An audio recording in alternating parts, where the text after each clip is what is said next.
झरीगाँ block Umarkot थाना area गोटे महिला ताको बिक्री हो जाइतिला महाराष्ट्र आमे ताको 12 तारिख दिन ताको उद्धार करी आनिछु। घटनाटा थिला से कोन गोटे महिला को गोटे लोक 45 वर्ष बयसर वासुदेव कलार से लोक नेकी जाइतिला। से महिलार बयस होची 20 वर्ष ताकू नेकी गला रायपुर रु कोन से कहबा अनुଯାयी से नागपुर रु 170 किलोमीटर हबो गोटे गंगापुर बोलिकी से जगार नहीं कि रखी आउ से झील को एमती बंधी कर रखी तार आम परिस्थिति आम जहाँ आम टीम सब जाइलु मुझे जाइली थाना रू ताकू नहीं आसिलु। से 3-4 दिन खाई नथिला जो लुगारे जाइथिला से लुगा ही पिंधि थिला।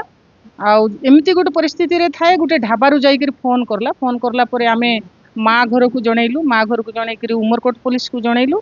आ उमरकोट पुलिस द्वारा आमर टीम आम से गाँव को जाइथिलु।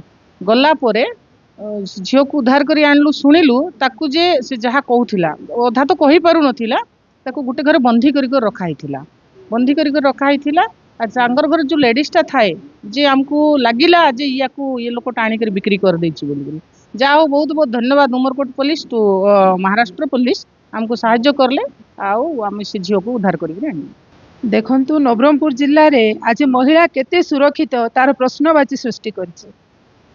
जदि गोटे झील को आम देखुलु कि ट्राफिकिंग होबार किंतु आज गोटे महिला गोटे बहु गोटे विवाहिता स्त्री को मध्य ट्राफिकिंग होछि। से एटा तो एठिकार लोक करिपारिबे नाही कारण कहीं महाराष्ट्र कहीं झरीगाँर गोटे तेंतुली गाँ तो से गोटे रेकर्ड निश्चित भाव में काम करुच्ची। तेणुकर मोर पुलिस प्रशासन को एतिकी कहबार अच्छी कि यथाशीघ्र से रॉकेट को ठाब करा जाऊ आउ से एक्यूज जे नहीं कि झीलटा को निर्यातना देथिला बिक्री कर देथिला ताकू यथाशीघ्र अरेस्ट करा जाऊ।